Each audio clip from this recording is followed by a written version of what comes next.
You want me to turn my video off? Yeah, you can to start with. Okay. Actually, there we go.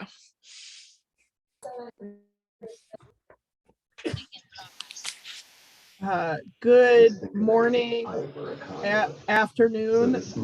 This is Elizabeth Kelly. I am the a housing resource attorney at Volunteer Lawyer Network. We will just wait a minute or two to get started as people are coming in from the waiting room.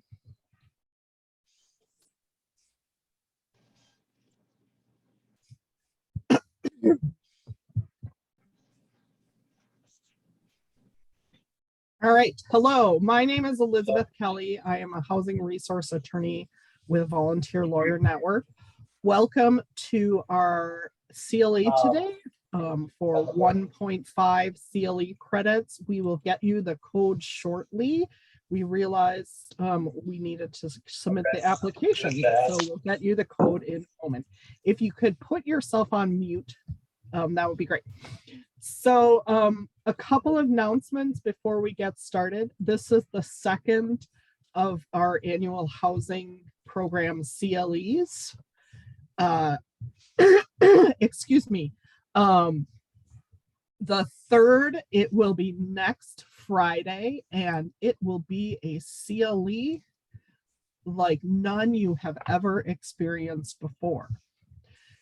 At next week's CLE, it will be a mock Zoom court practice where everyone who comes can learn how to do Zoom court or learn some new techniques to help. Hennepin County Housing Court staff have agreed to open up a mock Zoom initial appearance calendar for training purposes. Participants will log into the court link, hear the court roll call and instructions, practice moving themselves into Zoom breakout rooms, and follow along as VLN staff enact several mock cases and screen share exhibits. You will get to experience all aspects of Zoom court with the comfort and safety net of just observing. To finish, the housing court referee will impart a few words of wisdom on commonly made mistakes by attorneys in Zoom court. So you can sign up for that, CLE, if you have not already, on our VLNMN.org website. Now, I would like to welcome Lucy Russell, who is here to present today on best practices when working with people. Lucy is an employee of Mid-Minnesota Legal Aid, and she works as a client services coordinator. I'm going to let her tell you a little more about yourself. This is an interactive CLE. She's going to ask you questions and hope that you will pipe up with answers to make this a fun CLE for everyone. Welcome, Lucy. Hi, everybody. Can you hear me? Yep. Awesome. I inadvertently mute myself and then talk and no one can hear me and I don't know. So thank you so much for being here. My name is Lucy. I use they, them pronouns, but will respond to she, her. And I work with Mid-Minnesota Legal Aid and the Minnesota Disability Law Center and have been there for 17 years. I'm so happy that all of you are joining today. This is really an opportunity to skill share, give your own experiences, share your own questions, and participate in this CLE. What we're going to be learning today are various skills for working with people who are different than ourselves, working with people in ways we don't normally do, and how we can better check in with ourselves so that we can work with people in a better way. If you have questions or comments, you can throw them in the chat and Beth will read them. You can also share them and unmute yourself. I will be asking for people to participate as we go along. Any questions so far?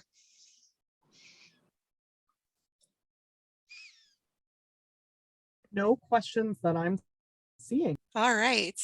So first off, one of the things that we all need to realize is that every single one of us comes equipped with a lot of skills that we've learned through our own life experiences, through our cultural interactions with our family and the communities that we live in. And those skills may be things that we don't necessarily think of when we're working with people, but are things that we already have. Some of the tools that I have is that I have 17 plus years of direct client service. I have degrees in clinical social work and generalist social work. I am a licensed clinical social worker. I've been specifically trained in working with people who've experienced traumatic events in their lives, crisis, de-escalation. I've done both individual and group therapy with people and couples counseling. I facilitated anger management groups. I'm bicultural, which means that some of my family is not from the United States. My mom is actually from Mexico, and I grew up in both Mexico and the United States. I speak Spanish and English. I'm a person-centered person. I really love all people and all of our individual selves. I'm community oriented, and I think that we really do all have the skills to help each other. What skills do you have that you can think about right now?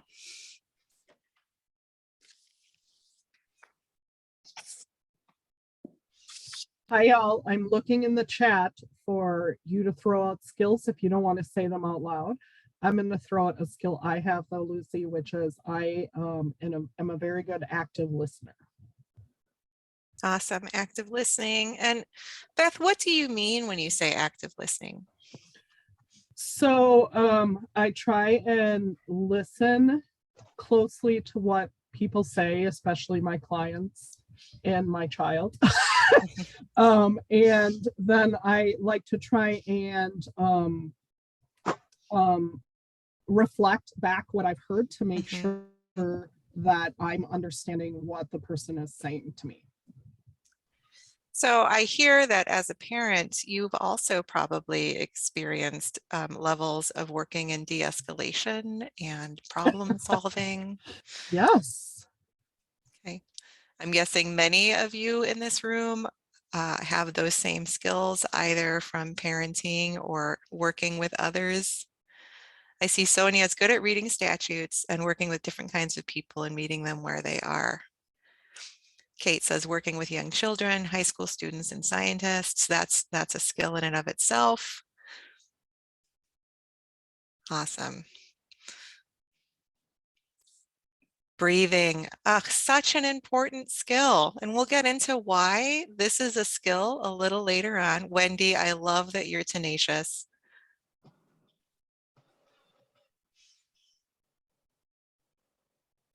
Okay.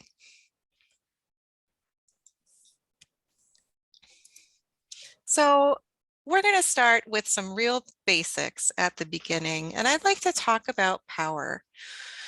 I believe most of the people in this room are attorneys.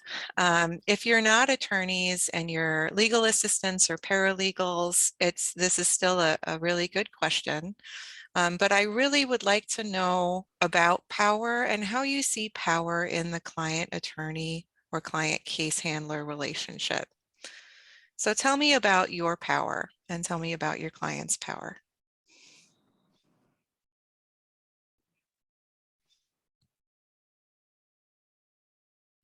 Okay, I'm here for you, Lucy. So I will speak Thanks, up. Beth. I Yeah. think an attorney-client relationship, it starts out, in my opinion, with the attorney having the power. Mhm, I really try to support my clients in understanding the power they have in their mhm, lives and in the situation. mhm, That I'm just there to try and help them with their own power that they have, mhm. if Yep. if possible. Sometimes that's not the case, but if Yeah. possible. So this is really important to think about with every single client that you work with. Dorinda says she has power with just the label of attorney. My clients have unrealized power. And that's true. No matter what our own individual life experiences are, When we move through higher education and get degrees such as social worker, attorney, etc., we gain levels of power with those titles that other people who have not gone through that education process do not have.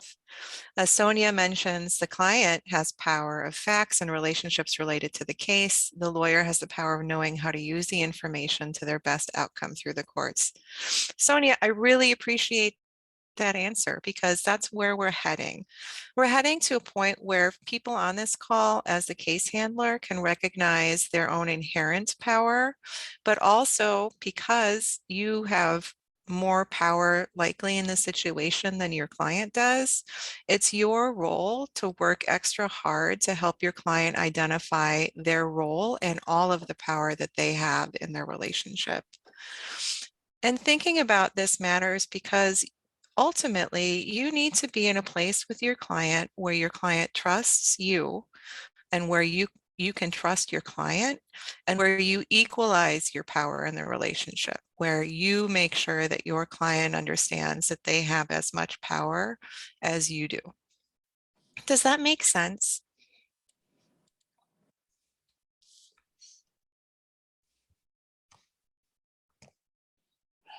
And that's a great comment that your clients really rely heavily on your judgment throughout the process. And what you need to do as an attorney is recognize that your clients may agree with everything that you say, whether or not they actually agree with what you say. Your job is to develop a relationship with them where they feel comfortable telling you, I don't agree with that. I'd like something else to happen. Is there a way we can change this? Or where you don't hear as often, well, you're the attorney, you tell me what to do. And so thinking about how we can all be at the table together, and some of you have already mentioned like recognizing your client's power. Your client has the information that you need to be successful in your case. You have the information that you need to argue under the statute and the law for the best interest of your client, but you'll need your client's information to participate in that. I guarantee that every single person in this room has had a relationship with a client that did not trust them and did not give them the information that they really needed, either until later on in the case or when some things had already happened in a case that could have occurred differently had you had the information at the onset. And so part of this training is to talk about how we can get that information and build that rapport as quickly as possible so that we can best represent our clients. So we've talked about how the attorney in the room or the case handler in the room inherently has more power. And we've talked about how your client may defer to you, but it's your job to make sure your client recognizes their power in the relationship. You need their participation. They have authority over their cases, even if you disagree with your choice. And you can choose to end that relationship just as easily as they can, or they can choose to end the relationship. Now, this does mean that you also have ethical obligations. And if your client, wants you to do something that you can't do as the attorney, it's your job to help them understand what your role is. Are there other things that I'm missing when we're talking about power? I'm sure all of you have a lot of skills and experience and can share them.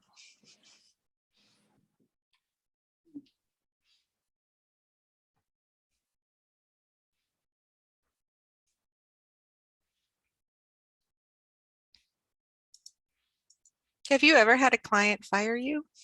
Oh, thank you, Robin. I really appreciate Robin bringing up the fact that Robin also has power because of her race. She's white. I am bicultural. My mom is from Mexico, but I look really white. I have blue eyes. I have really white skin. I have light colored brown hair. So when I'm in a room with somebody who has more melanin than I am, who's darker skin than I am, I have way more power than that person. And like my personal experience has been seeing how people treat me differently than my mom. Knowing that for me is really helpful for me to understand, while I can't understand fully or empathize, but really see how those differences play out in a lot of different ways. And unfortunately, they play out heavily in our justice system. Dorinda mentions that there's a separate power dynamic and that the court has the ultimate power over you and your clients. And that can be really challenging to navigate. And it's super important for your clients to understand that while you have a lot of power, there are other people in the room that have more decision-making authority than you do. And your job is to represent them in all of the ways that you can to get the best outcome for the client. And the best outcome for the client may not be the outcome the client desires. And so it may be your role to provide a lot more information and dialogue to helping a client understand what exactly it is you can provide. Is there anything else that I'm missing here? Okay. So let's talk about choice. We've identified the court has a lot of power.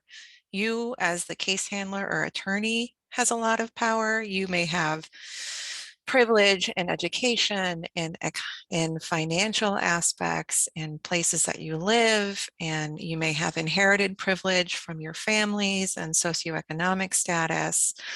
Even if you grew up in a different socioeconomic status and in a marginalized community or in a marginalized family, with becoming an attorney or getting more education or more income, that does move you further away in the power spectrum. And that's also something for people to think about, that like we have, as we become more educated in this system, we do end up moving away from our identities and getting new identities, and that does give us more power in places. So when we're talking about choice, there's a lot of information that you can use and skills that you can use to help your clients recognize the power that they do have in the situation. One of the biggest takeaways is to be direct with your clients, be informative, but also genuine. If you aren't genuine with your clients, they will know. You can tell your client, you know, what's the information that you need? What's the process that you're doing? And ask your client to participate by choosing the direction of your conversation whenever possible, by making choices about when they can meet with you, making choices about the direction of their case whenever possible, and give as much information as you can so that this is apparent that it is the client's decision in all of these different ways. You can ask your client for help in the process. I really need your help with this housing case. Can you please send me the documents that you received, your lease, photos, things that you can only get from your client? Does this make sense so far?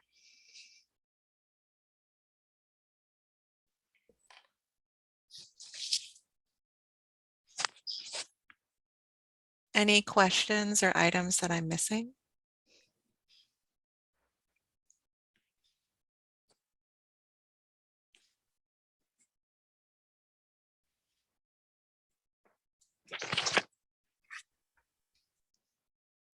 Sonia says, I know that I have moved far from where I began. Can you give us a little bit more information about that, Sonia? You can unmute or put it in the chat if you want.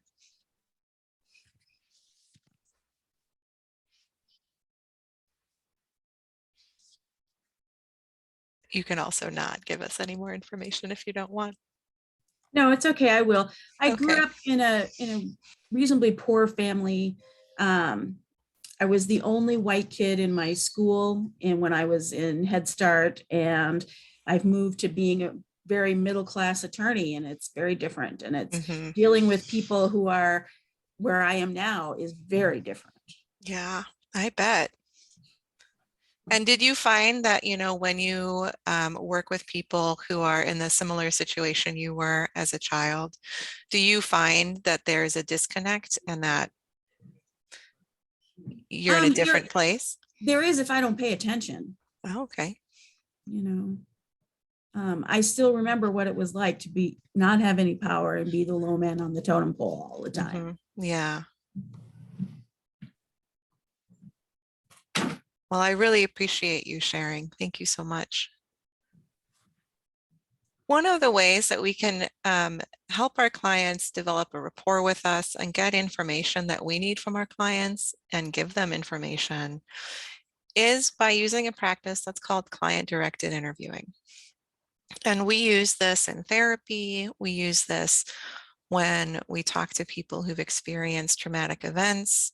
And we use this in a lot of different places. And all of the intake staff at the places that you work use this to get the information that you need to represent your clients. What it means is your client gets to choose the narrative. They control the parts of the interview that they can, and it helps us all really get to the same place. And there's different ways to have the client direct the interviewing, and usually it involves you giving the client the information that you need and asking where they'd like to start. So an example would be if I was working with Kate and Kate was representing me in a housing case, Kate would say, "Hey, Lucy, I understand you have an eviction happening today. I need to get some information from you. Some of that includes, what is going on with the landlord, why you think the landlord is bringing you here today, what has happened in your relationship with the landlord when you moved in. Can you just tell me where you want to start?" And have the client start their story.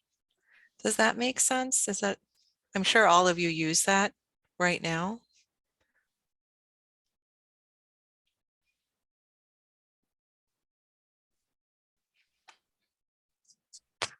We are going to get to that, Wendy. There is, but there's a way to set it up. What about when you're not in a clinic?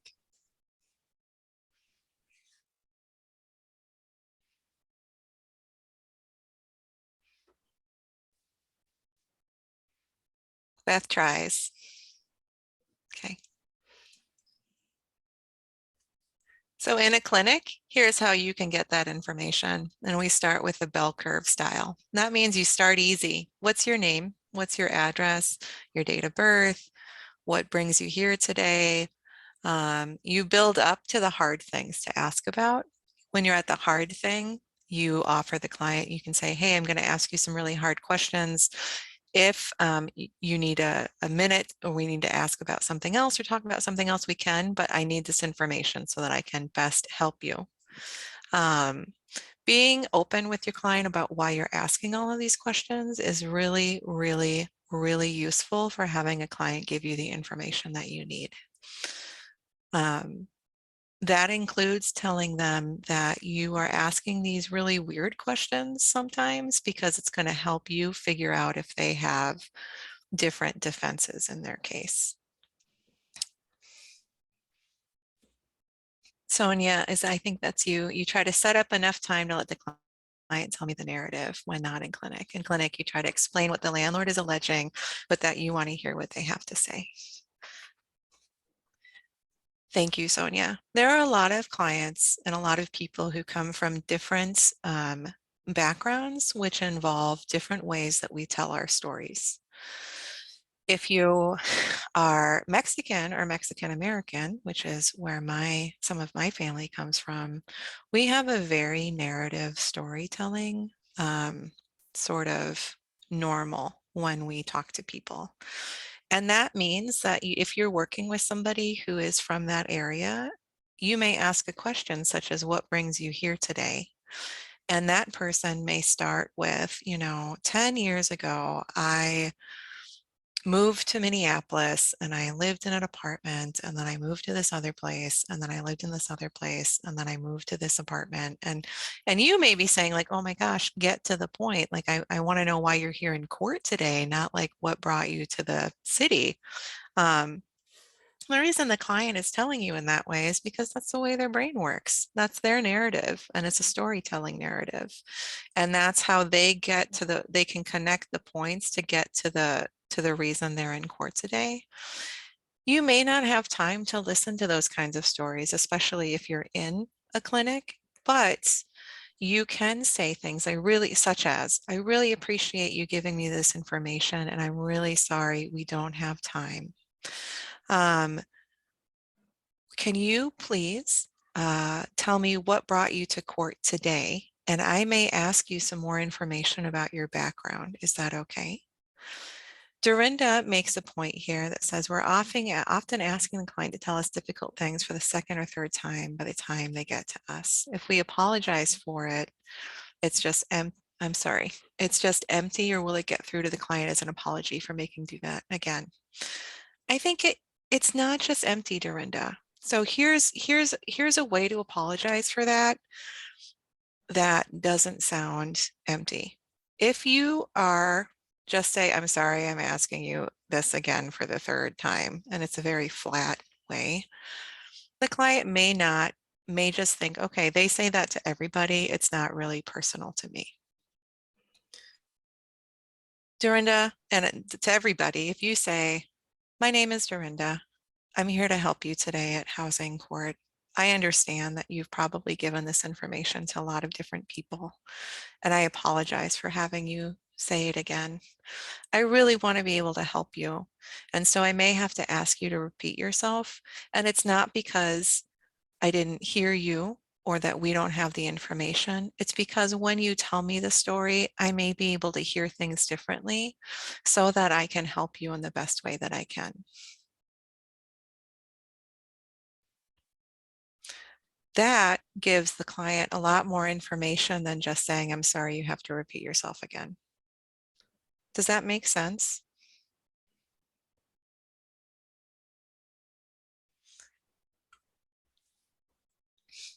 When you're working with clients, whether it's in a clinic or not, you have to be upfront about why you're asking the questions that you're asking. Because if you're a person who doesn't understand the legal process and doesn't understand how challenging it can be to find a defense, then you may go into the client attorney relationship thinking, okay, on TV, this is what happens, and then it's resolved, and the attorney on TV gets everything. Or on Law and Order, this is what they do, you know. And when we get to say things like, I have to listen really, really well to hear if I see anything, any way that we can help you. I really want to figure out the best way to help you. And that means I might ask you a lot of really weird questions. Um, any questions so far or comments?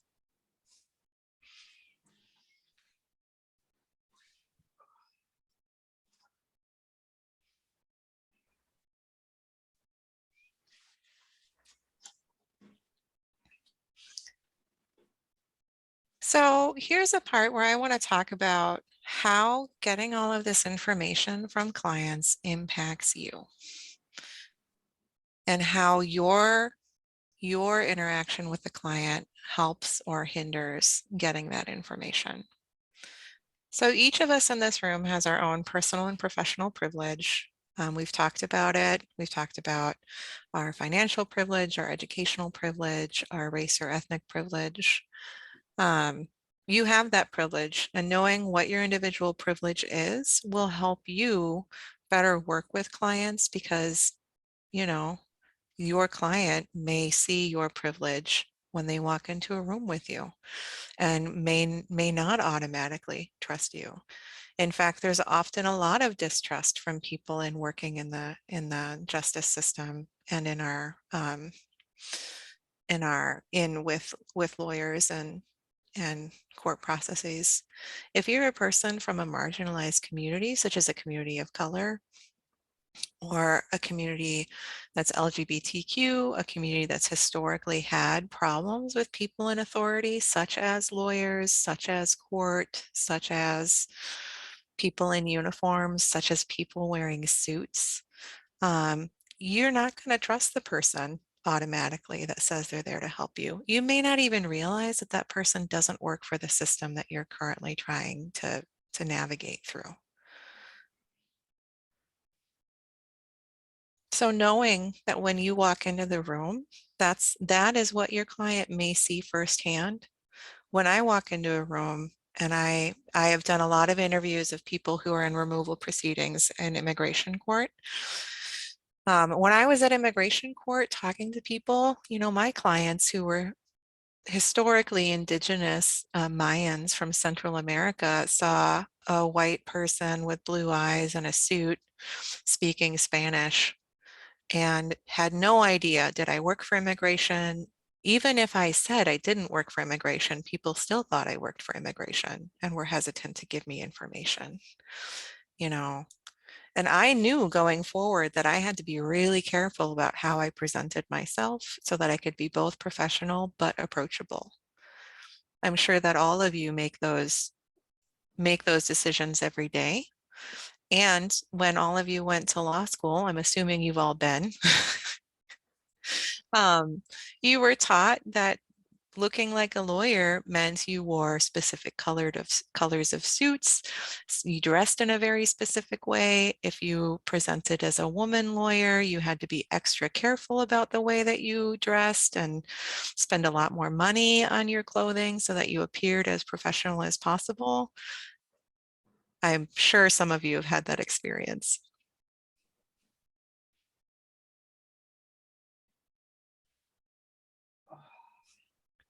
I heard an ugh, so I'm guessing yes. And when we do all of that, we distance ourselves from the communities that we serve in a lot of ways. So thinking about how the interview is going to impact you. You're all volunteer housing attorneys. Some of you are attorneys that work with Mid-Minnesota Legal Aid or other agencies. You are going to hear really terrible things, and you're going to be really frustrated with the system that is evicting your clients who you do not believe should be evicted. Going into the room feeling that weight is going to come across to your clients if you don't recognize and set up things to prevent that from happening. What are things that you can do to take care of yourself before going into clinic? What are things that what is clothing you can wear that is both the costume you need to be wearing that day for court, but is also comfortable for you? What are things that help you get ready every day? For myself, I don't really like talking to a group full of people, especially people I can't see and I'm not in a room with. I told Beth before I started, I'm wearing a sweater that I just finished knitting myself, and I wore it today on purpose because I knew it would make me feel good.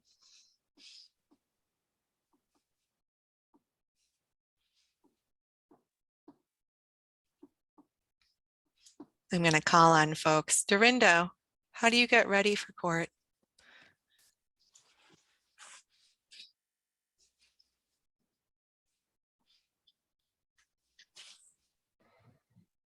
Lucy, Yes. as we're waiting for Dorinda, if she is able to step in, I will say, one of the things I love about Zoom court is that I only have to get dressed up on the top, and on the bottom, I can wear sweats or leggings or pajama bottoms or whatever I feel like. And that makes me really happy Yeah. and makes me comfortable too. Yeah. This is called the Zoom mullet. I just read that term in an article in the Washington Post recently. Mhm. For me to get ready, it's not so much what I do beforehand, although certainly I have to have my lucky pen, and so if I have my lucky fountain pen, I'm okay. It fends off kryptonite. But it's afterwards, like I have to make sure that I schedule time afterwards Mhm. where I do something pleasant for myself, because I find the experience, it is such an out of body and out of culture and Mhm. experience that I just can't go from that to something else. Mhm. It's like you have to be in a traumatic car accident and then you have to have a little pause to go, well, Mhm. that happened, Yeah. and then go on. Yeah.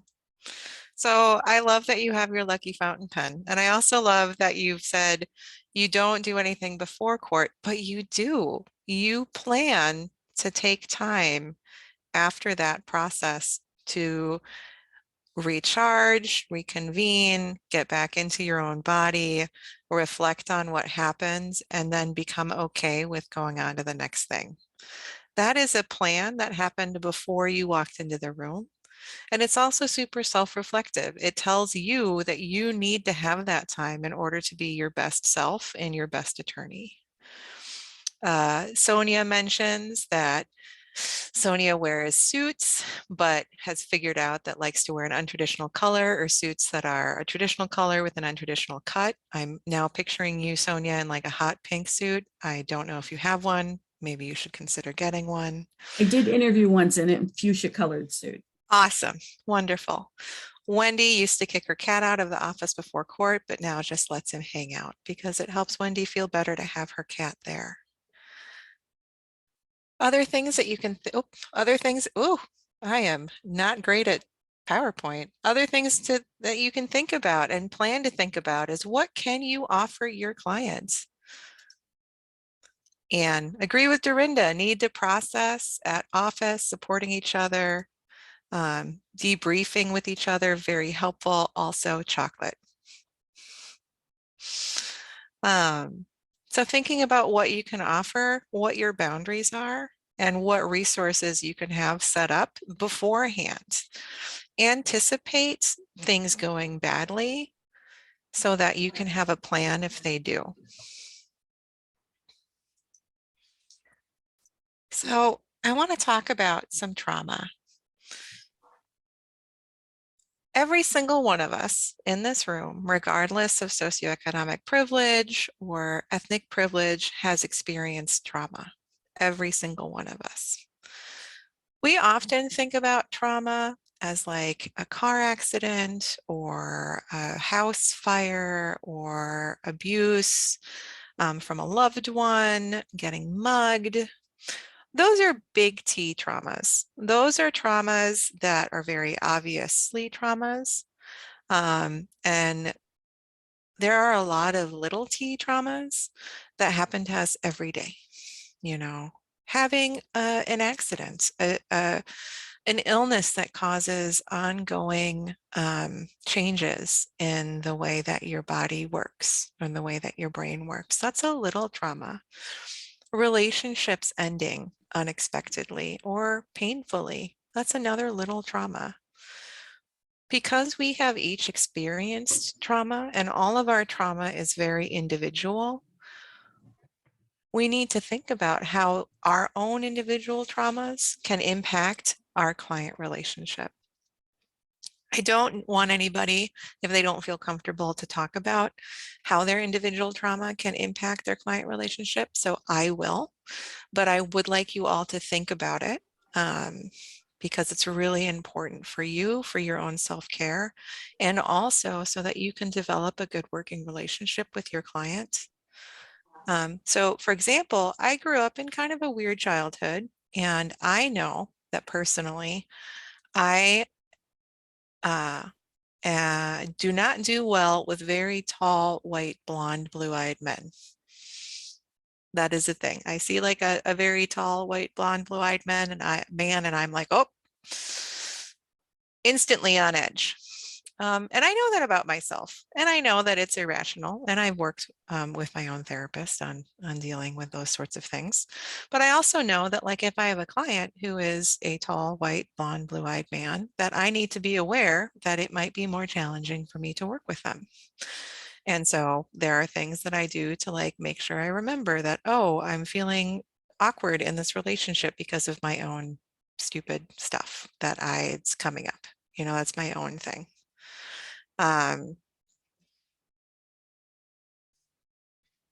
Tell me about how other ways you think that your traumas can impact your relationship with your client without telling us your trauma if you don't want to talk about it.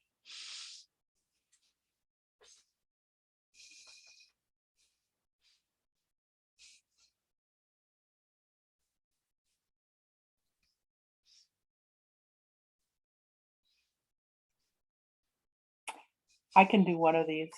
Awesome. Um, right now, I have a family member who's having really serious health problems. Mhm. And at the time that these problems began, I swear 8 out of 10 cases that I got, the client was having the same health Mm, problems.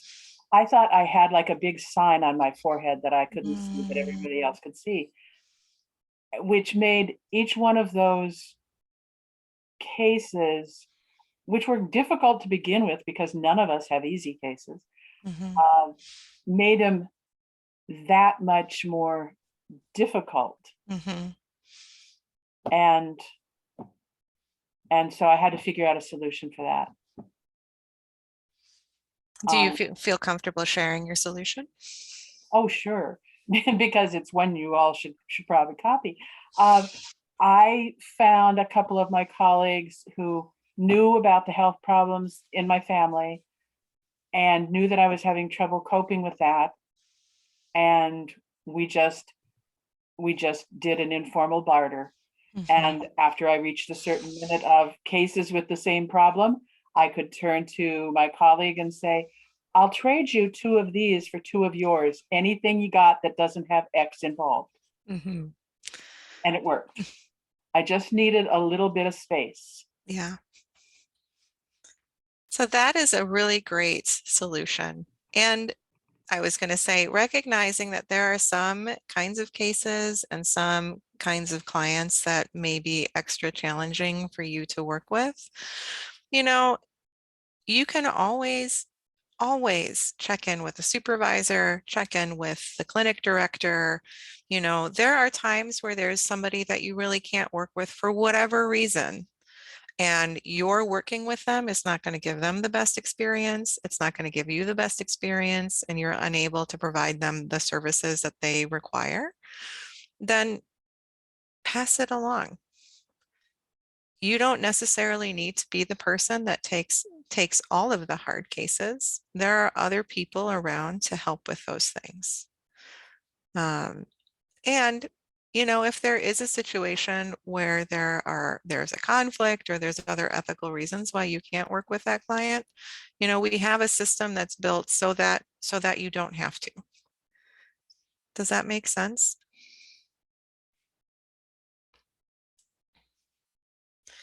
Thinking about this is extremely important because I'm sorry, I also can't do this, is extremely important because your traumas are going to show up when you least expect them. When you suddenly find yourself feeling like having an out of body experience or or remembering things that you didn't really remember, identifying really personally with the clients. Those are all times where your own stuff is popping up in your client relationship. In therapy terms, that's called transference. And where you're transferring your feelings onto the clients. And it happens. It happens every time we work with people. It happens when we're friends with people. It happens in our relationships with people. It's a normal thing to happen, but recognizing when it is happening and why it's happening is important for your own ability to continue doing the work that you do, and is important for you to be able to work with your client in the best way possible. You will not know what your triggers are until they come up.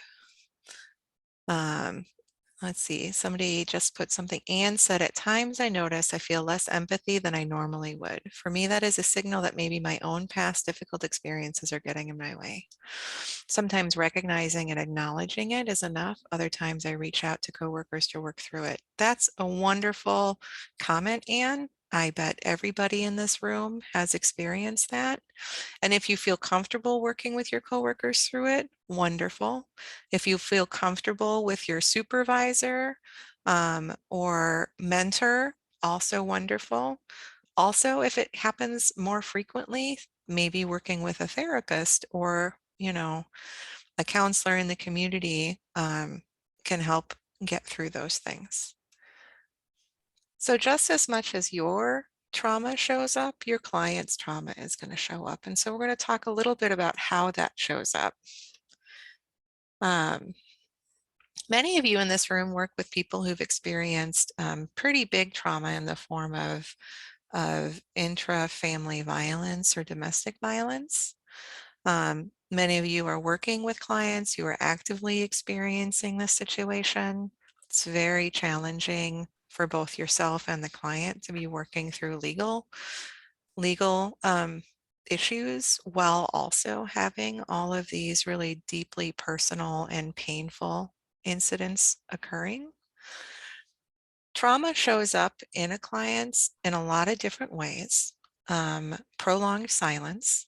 And so that can be you asking a question, the client thinking a lot before answering, having really restless limbs and like tapping their feet and moving their hands and fidgeting around, having a nonlinear narrative. And what that means is you could say, hey, tell me what happened on October 15th. And the client might start with, 5 years ago, this thing happened, and then this other thing happened, and then jump around a lot in their narrative. That happens with a lot of clients. Oversharing, giving you way more information than you asked for, or giving you personal information that you didn't ask for. Having really unclear boundaries, telling you things that they should be telling a therapist, or treating you as though you're a friend or a family member, and having really closed body language. So like this is an example of a closed body language. The nonlinear narratives can be really challenging, especially when you are working with a client and you really need to know dates. And maybe that client's going to be testifying to things, and you've noticed that their stories change slightly every time you talk about it.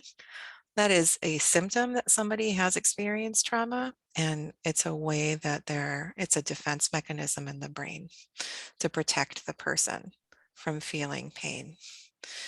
Another way trauma shows up is when somebody's telling you a story and they have very flat affect. What that means is like they sound kind of like a robot and are just like very factually telling you things with no emotion attached. That person is distancing themselves from that traumatic experience a lot. And they may have repeated that story a lot, so it's a story, and will be very flatly telling you horrible things that are horrifying you and are traumatic to hear, and there's no affect. That person has experienced extreme levels of trauma, and their brain is taking care of them by removing the emotion from that story. What are other ways that I'm missing here? Anybody have anything else to add to this list? Hi, this is Anne McFarland. I work Hey, Anne. with people who've been through trauma, and oftentimes they're really mad. Yeah. So sometimes the anger comes out on me, or they'll act in ways that other people might think is disrespectful, Mm-hmm. or use colorful language and things like that. And I think it's really important to know that not to take that personally, and not to expect the clients to speak in a certain way or show a certain kind of gratitude or respect or something like that. We get Yeah. caught up in that kind of thing. Yeah, Sometimes they're for angry. sure. Yeah. Mhm. And you're a safe person to be angry with because you're helping them. They don't know you well, you know? Thanks, Anne. Let's talk about re-trauma. Let's talk about trauma and if we can avoid re-traumatization. Everybody wants to avoid re-traumatization. You want to never traumatize your clients, ever. Our goal is always to avoid re-traumatization, and I'm here to tell you that there isn't really a way to avoid that, but you can minimize it. So Anne, since you gave us some information about working with people who've experienced trauma, what are some ways that you minimize re-traumatizing your client while having to get that super traumatic information? I usually tell people I need to know some kind of basic things about the situation, but I don't need to know details. Mm-hmm. So people get to, decide how much of it they want to tell. Mm-hmm. I'm not sure what else. Yeah. Sometimes you have to get the details, but what I'm hearing from you is one of the best practices is telling the client what you're going to be asking and why. Yeah, for sure. And I always let them know ahead of time that I'm not going to share their story or any part of their story without their permission first. Mm-hmm. So it sounds like you come up with a plan, which I think is one of the best ways to avoid re-traumatization. Going into a client meeting where you're going to be asking some traumatic information and saying to yourself beforehand, what is it that I need to get? How much information do I need? How much time do I have to get it? And how much time will I be working with the client? So, for example, if you're at a housing court clinic and you are representing somebody in an eviction case, you have very little time to get the information that you need before you appear with them in court.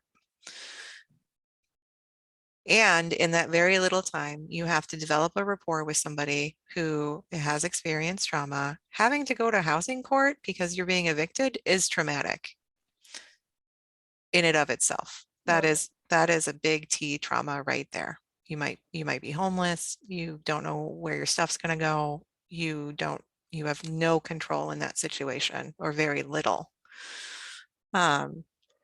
So thinking about who your client is, what it is you can offer them, and making sure in your limited time you convey that information right at the beginning. An example would be like, hi, Anne, I'm Lucy. I'm going to be your volunteer attorney today. I have 10 minutes before we have to appear in court. I need to get some information from you. Some of that information is hard. And I'm really sorry I have to ask it. I'm sure you've already told other people before coming into this room, and I do need to ask again just so that I can help you in the best way that I can. We have 10 minutes. Where do you want to start? That tells the client who you are, how much time you have, what you're going to be doing for them, and also gives them the opportunity to start where they feel comfortable. Have I missed anything or any other ideas that people have for setting up that plan?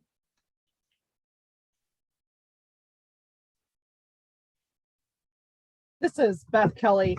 I would just add, it's so hard sometimes at the housing court clinic because if you, as you said, sort of like, tell me where you want to start, it's hard to figure out how to direct that conversation more, which is, so the complaint says this, I need to talk to you about that particular thing, even though there's probably a whole bunch of other things, because I need to figure out how to help you. Yeah. It's like this momentary situation, and sometimes it feels hard to make it client directed at that point because you're going to get off track a lot, or I have had clients quickly get off track. So Beth, I can imagine if you say, this is what the complaint says, tell me more about why it says this, or what has caused the landlord to write this. Your clients may hear automatically that you are siding with the landlord. So that makes sense. Yeah, because that's you're not, in it. Yeah. oh, sorry. I I'm was just going to sorry. say, because you're an attorney Yeah. and you have access to this court information that they maybe got, didn't read, maybe didn't understand, maybe got and are mad about and want to talk about it. I might offer that you can say at the beginning is I have this complaint and I want to talk about some things in it. Is there anything you want to start with? And have the client start where they want to start. And then you can direct after they've started with your questions. And so they might say, I'm really mad because the landlord is full of crap. And you might say, yeah, I can see why you would feel that way. This is a really hard situation and it feels terrible to have to be here and explain everything. I see the landlord put this in these papers. Can you tell me why the landlord might have done that? That is helpful. I try and when I talk about what's in the complaint, talk about it more in terms of like not necessarily that I believe anything the landlord Yeah. put in there, but can you tell me about what you would say about this so that I can help you? But Yeah. I understand how so maybe let them start and then redirect them as Yeah, necessary. that's what I would do to build a better rapport with the client. But I recognize it's a challenging situation because you really do have to respond directly to what the landlord has put in the complaint.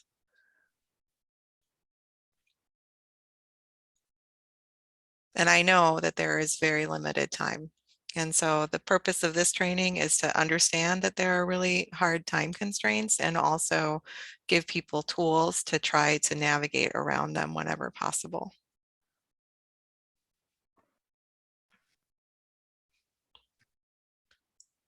I'm going to move on to the next slide and we can talk about just things that people have already talked about, being really authentic, being genuine, and giving information freely. So Beth, as you say, you've got the complaint in front of you. You can start off the conversation with, I understand you're here for this process. I have a copy of the court papers. We need to address some of the things the landlord is saying. So I'm going to ask you some questions. I know that a lot of times landlords put things in papers that isn't right. And I recognize that this is an opportunity for you to tell me your side, what's going on.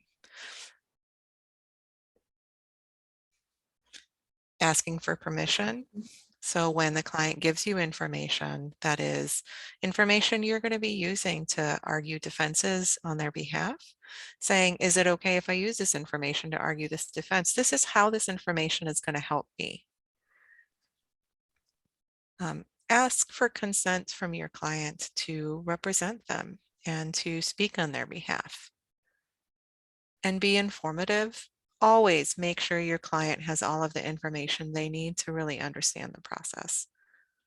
And recognize that because all of us already work in the legal system, we understand the process really well, almost inherently. And that allows us to forget that people coming into the system may not.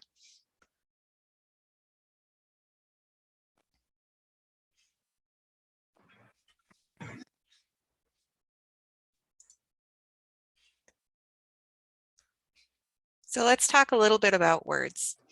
Every single one of us has learned a lot about using words and using really big words in the course of the work that we do. It's important to use plain language whenever possible. All of our clients who call legal aid because they have an unlawful detainer, or because their landlord is saying they have to move out, or because they got a notice that their lease isn't being renewed, or they got a notice to vacate, do not call and say, I have an unlawful detainer. I have a notice to vacate. My landlord is not renewing my lease. Most of the time, people call and say, I'm being evicted. Most of the people in this room, when they hear the term eviction or I'm being evicted, think I have a court case coming up because my landlord is taking me to court to remove me from my home. So understanding that there are differences in understanding the words that our clients are using and the words that we're used to hearing is super important. We want to use plain language whenever possible. You may use a phrase like, I see you have an unlawful detainer. That means your landlord is trying to evict you with a court order.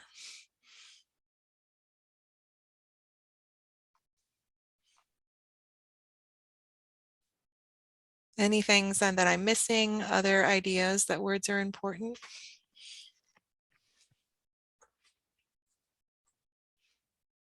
And I know that we're at 11:30, so we've been here for an hour. People might be getting tired. So I try to, when I talk about things with a client, and then sometimes I have to talk about like what's going to happen in the court process or about particular documents. I always try and follow that up with, do you have any questions, or do you know what a stayed case is? Or to try and to try and give them an opening instead of being which I know happens because they're overwhelmed, to try and help them make sure they actually understand what's happening. Yeah. It sounds like that's reframing. So it's reframing the situation and checking in. And that can be done in a lot of ways, such as like, can you tell me what your understanding of what just happened in court is? I want to make sure that I am doing a good job of explaining the situation. So can I hear from you how I've explained the situation, what you understand is what's going on? I went to law school, which means I have learned I've learned really well how to talk to other lawyers. And because of that, I'm not so good at talking to people who aren't lawyers. So I really want to make sure I'm talking in the best way possible. Make sure that like when we're asking for clarification or understanding, we're putting the all of the potential ways to misunderstand something on the way that we are explaining it.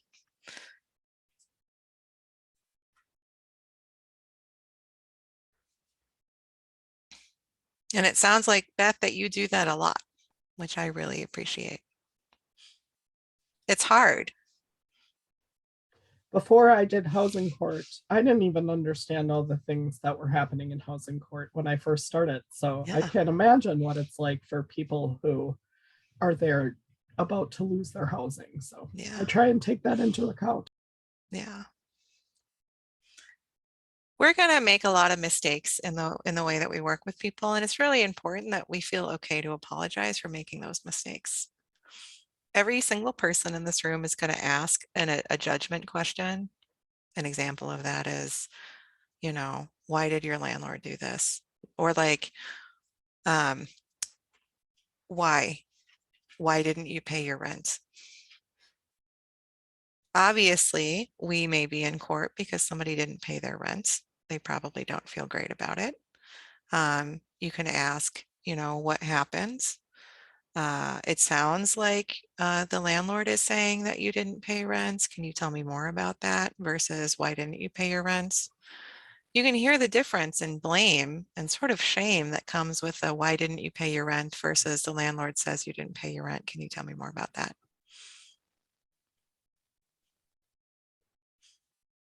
It can be hard, especially when we're trying to get so much information really, really quickly. Oh, here's one. Okay. I can't see names. Robin, thank you. Let me say back to you what I understand, then I will summarize the facts as I have heard them. I find this to be really effective and clients will tell me when I have the facts wrong. Yes, you want your client to tell you you've gotten something wrong. And you want to be okay with the fact that your client's going to tell you you've gotten something wrong. You want your client to feel comfortable to say, Robin, you totally screwed up right there. And then Robin can say, you're right, I did totally screw up. I'm so sorry, I misunderstood. Can you help me understand?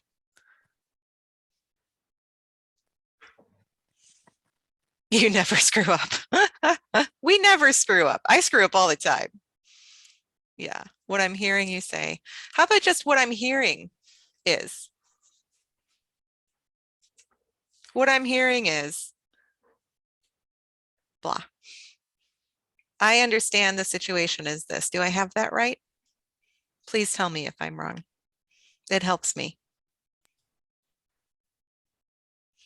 I wanted to add, so I had this happen with a client just yesterday, where I was explaining what was the system, explaining what was happening, and she just kept going back to this one issue that was just mattered to her so much. And like you couldn't deal with all the other stuff until you like talked through that issue with her. And and which is really important. And Mhm. yeah, so sometimes like you just can't get the other information to them until you help the client process the thing that's really bothering them about this whole thing, Yeah. whole eviction case. Yeah. Then that's meeting your client where they're at, and what they need is for you to hear that specific part of the issue. Thanks for sharing, Beth. So let's talk about our nonverbal communication. You need to check in on what, even in a Zoom meeting, like right now, I'm like, oh, I'm talking to a bunch of people that I'm like nervous about. So I find myself like, I'm sort of like my shoulders are up and I'm nervous. That comes across, right? So what is your body language doing? If you find yourself really closed up, open it up.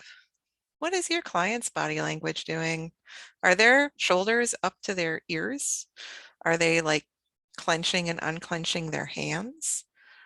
That's going to change both how they're hearing you and how you are responding to them, because we all respond verbally and non-verbally.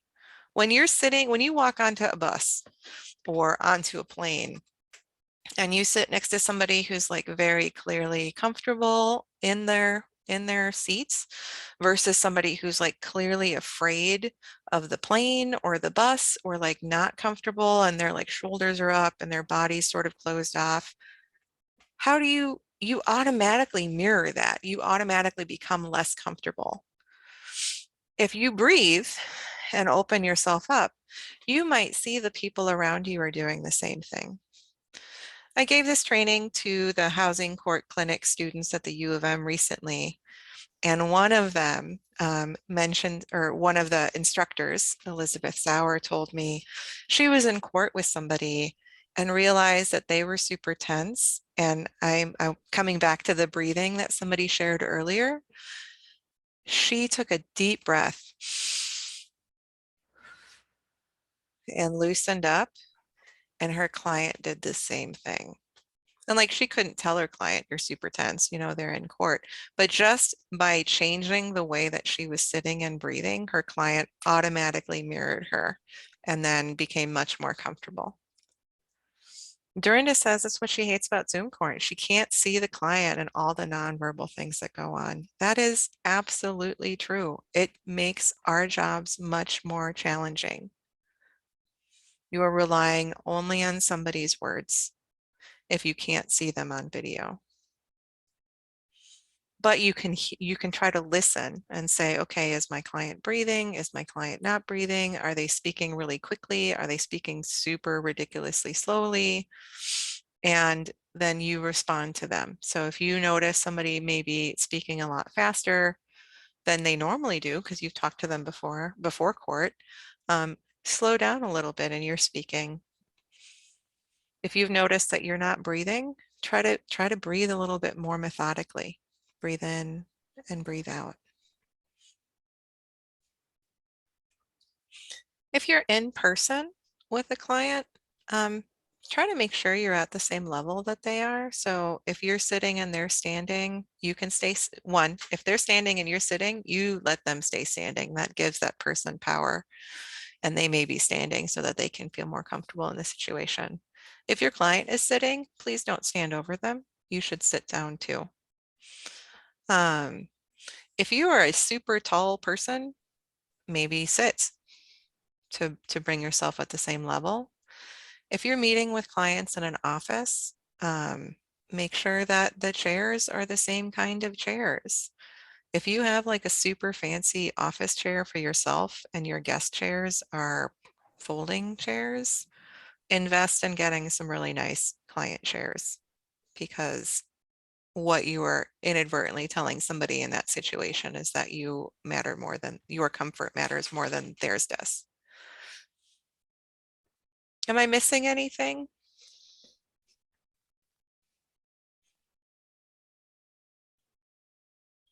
Okay. So we're going to talk a little bit about our space.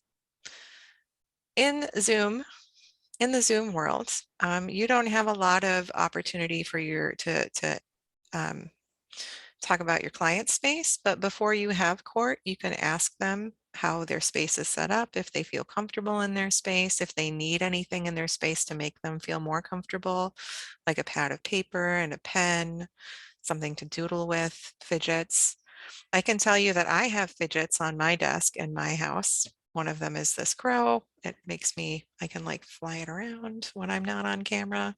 It brings me joy to have it sitting on the desk looking at me. I have water. I have a pad of paper for myself with pens and pencils that I can take notes on. I have plants around me because they make me feel more calm. And I have like very purposefully set up this work from home space for myself to feel comfortable.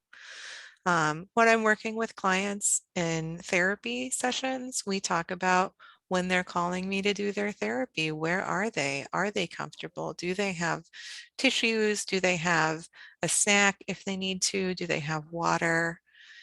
Even though we may be working with people virtually, there are ways that we can set our spaces to be comfortable for ourselves and check in with our clients to make sure that they're in a space that feels comfortable for the duration of the hard thing they'll be doing.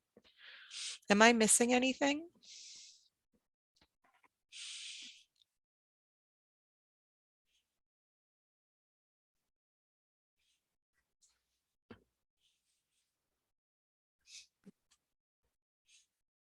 Will we be doing in-person housing court hearings soon? We do not foresee that in the near future. Okay. The Minnesota Supreme Court report just came out, and they have continued on with remote housing court for quite some time into the future. Okay. I know that Mid-Minnesota Legal Aid has our conference rooms set up to be courtrooms so that our clients who do not have very good internet or access to Zoom in their homes can come into our offices. And I know that our virtual courtrooms are set up to be comfortable for the client when they come in. If you have similar setups, also just ensure that they're comfortable. When you go back to in-person court processes at housing court, there is very limited options to make the spaces more comfortable for clients, but you can bring things with you to make the space more comfortable. You can bring in fidgets to sit in the office with you. You could bring in a bowl of hard candy or a snack or bottled water. You can bring in a pillow for the chair to make it look more comfortable or look more inviting. If you don't have access to the office because it's being occupied by a different attorney or by the legal aid attorneys, and you're meeting with a client in a conference room, set up the conference room so that you can sit with the client at their level and they have a dedicated space to tell you their story. Bring an extra pad of paper and pen for your client if they want to take notes. They don't have to, but the gesture is appreciated. All right. So for the last 15 minutes, I really want to talk about us. So we've already talked about the client's trauma can trigger our own trauma. We can internalize that trauma and become traumatized ourselves. That's often known as secondary or vicarious trauma. If we experience a lot of little traumas, including, working with clients who have traumas happening in their lives and hearing their trauma repeated over and over again, that can add up to be a big trauma for people who are serving people. And that can cause really um, big issues for ourselves. It can raise our stress levels, which can impact our hearts. It can impact the way that our body works. We, as people who are working with other people, can develop post-traumatic stress disorder and other mental health disorders related to working with people and listening to their trauma. And so it's important to think about all of these things because whenever possible, we want to prevent those things from happening.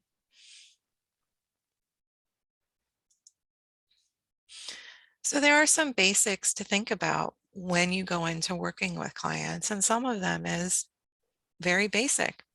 Are you hungry? Are you angry? Are you lonely? Are you tired? If you are any of those things, try to fix it before going into a client interview. If you're angry, what are you angry about? The injustice of the system? Man, I'm super mad about that all the time. But recognize that that's what you're angry about, because you don't want your client to say, oh man, my attorney is super mad all of the time. Maybe they're mad at me. If you're tired, try to sleep more. If you can't sleep more, recognize that you're tired and that you may need some time before and after the meeting to decompress. Your brain needs your body to be in good shape to take care of yourself.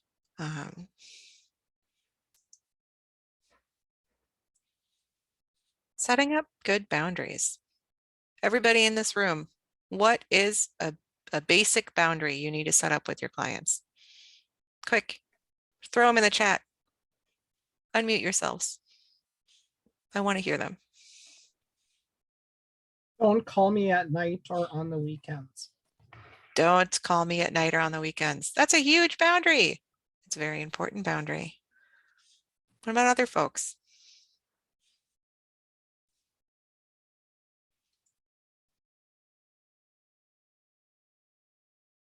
It is the legal system and not the justice system. Scope of representation. Ed, that's a great boundary. What does that mean? What am I?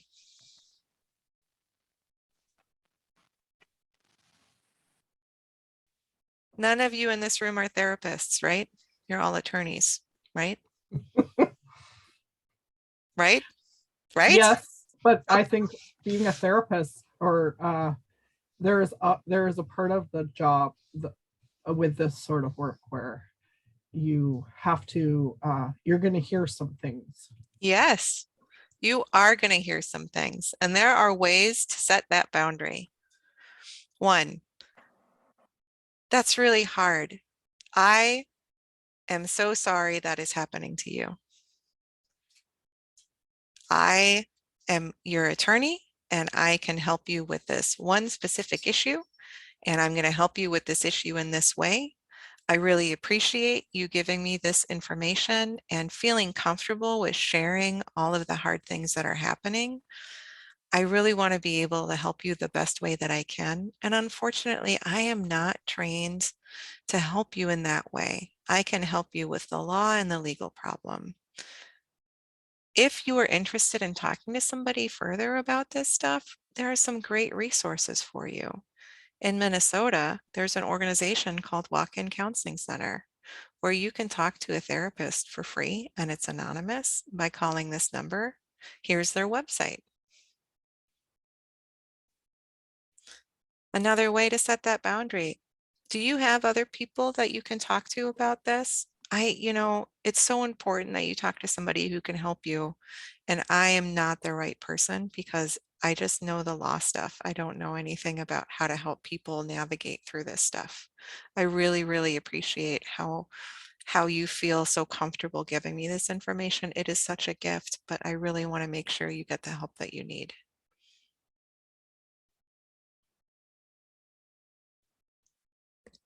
Make sure that you walk in knowing the different resources and referrals in the community that you serve. Walk-in counseling is one of them. I'm one of the volunteer therapists there. They're great. They have no income guidelines.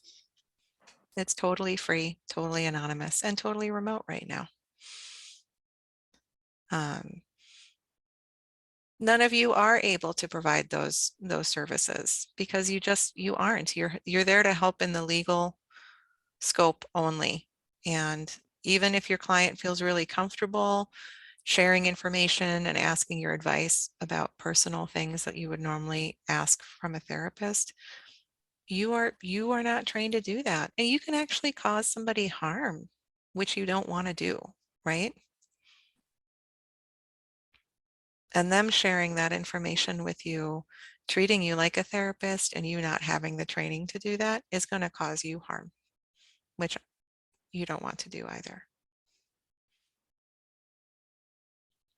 Make sure you have those resources and you understand the referrals. If you don't know what referrals you can make, Beth, in her role at VLN, likely has access to Annabelle, who is their intake coordinator, who has a lot of referrals.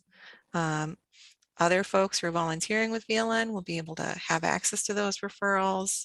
If you work at Mid-Minnesota Legal Aid or another legal aid organization, your intake staff is going to have a ton of referrals for community agencies that you can give to your clients. Email them and say, hey, what are some places I can send to people? Do we have a referral list?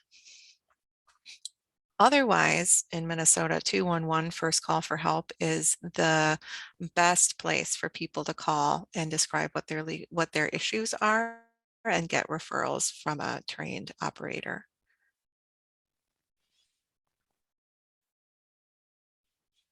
Setting your boundaries. One of them is you have 5 minutes to make a phone call, or you have 10 minutes before the court process, making sure people are aware of that time boundary.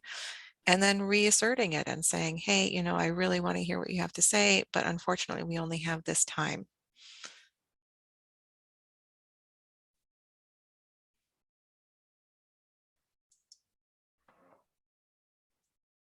Any comments, questions, thoughts?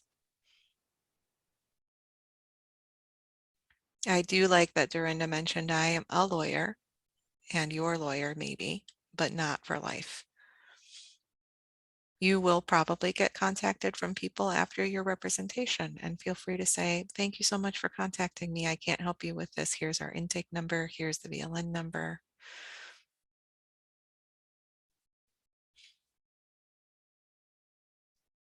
So let's think about who we can talk to, who is on our care team. We talked a little bit about this before, but for me, my care team is my therapist, my doctor, my supervisor. I have colleagues and close friends outside of work that I talk to about things. I always ask for consent first. Do you have the space or time to check in about a hard thing? I don't need to ask for consent from my therapist because that is what I pay them for. We already have figured out that that's their role. But everyone else, I want to make sure that they're okay to be there for me. And if they are not in a space where they can hear a hard thing or process through a hard thing, I need them to tell me because I don't want to inadvertently cause them harm. If you want to talk about a traumatic event that you've experienced or your client is experiencing, it's extremely important that you do not relay the details of that trauma unnecessarily. We have all been in situations where we hear something that is so horrible that we have to tell somebody. And in telling that person, um, we repeat kind of like a recording exactly how we heard it, which was really traumatic to us. And then we tell the person details they don't really need to hear and inadvertently re-traumatize that person. And sometimes that person has also heard a similar trauma and they're like, yeah, no, I totally understand what you're talking about. Let me tell you about this really traumatic experience, and then regurgitate that really traumatic experience. And then like everybody in the room is regurgitating this like horrible traumatic experience, and it's not actually helping anybody process through it. And is inadvertently harming everybody in the room through that regurgitation. That is something you can talk to with your therapist. If you need to really repeat those details because they're stuck in your head. Well, when you're talking about it with a supervisor or a colleague or coworkers, think about what about the situation is really really the thing that you need to talk about, and check in about, surface level. I heard this really hard thing. I need to talk to somebody about it because it was really hard, because it involved this really traumatic event. And like, don't go into details. After, of course, you've checked in and obtained consent from the person that you're talking to with, and say, it's just stuck in my head and I need to talk about it. And it's just really hard and I feel terrible. Remember, don't break confidentiality. So you don't want to give details because those might inadvertently break confidentiality. Is this confusing?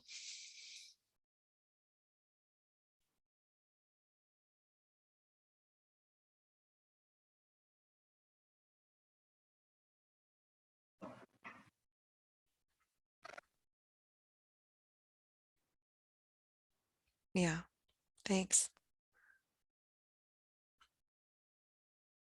We want to make sure that when we're sharing information, we know the purpose we're sharing it and what we need from it. So go into those conversations by saying, I want to talk about a hard thing. I need somebody to listen. I would like support. I don't need any resources or advice. I just need to tell the situation. Or go in, like if you're in a file review, and say, I'm working on a really tough case.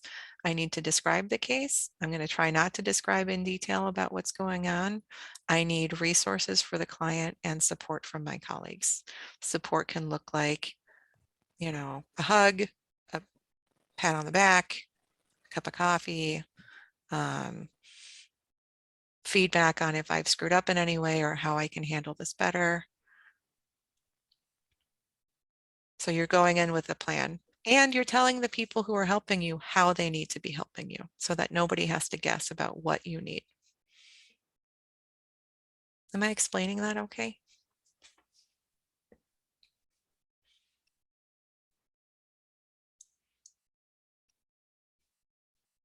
All right, I'll take silence as yes.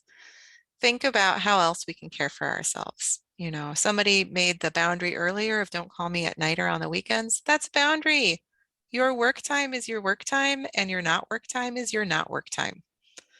Set those boundaries in your life. You really need to have non-busy time, fun time to be able to do the hard work that you all do. Check in about your mental health.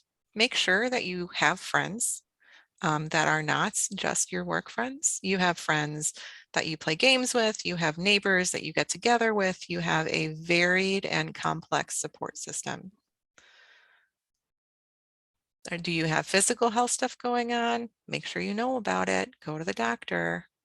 Do you have mental health stuff going on? Check in with mental health. We all get sick physically and mentally. It's normal. I'm sorry, Bert, did you have some comments? No. Oh, okay. All right, we have 2 minutes. Any questions or comments?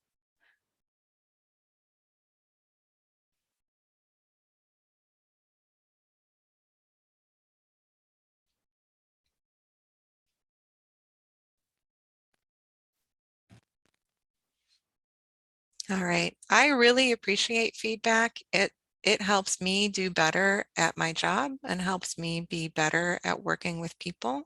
So if you have feedback or comments on the presentation or feedback for me, please feel free to either tell Beth or email me at lnrussell@mylegalaid.org.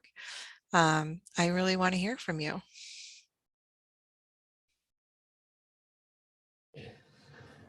Lucy, I want to, we'll leave a minute or two more to see if there are questions. We do have the CLE code now. It's pending 456162. It's also in the chat. I want to thank you, Lucy, so much. This has been a really engaging and enjoyable CLE, and I really have some things to think about how I want to go forward with things. So thank you everyone who attended today. Again, please reach out to Lucy or myself if you have any questions or want to comment or talk further. And I can hang Thank you. around for a few more minutes too, Beth, if you have feedback for me. Sure, I do not have any feedback for you, but if others do, I loved Okay.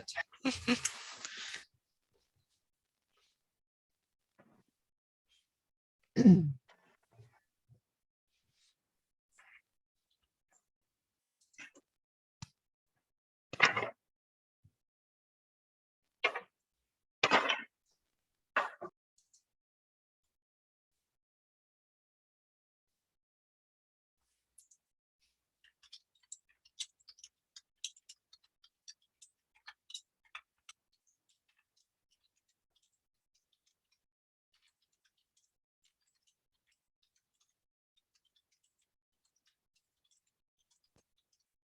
Well, thank you everyone again. Have a great rest of your day and week, and maybe we'll see a real spring and warm weather coming our way soon. Thanks again, everyone. Bye.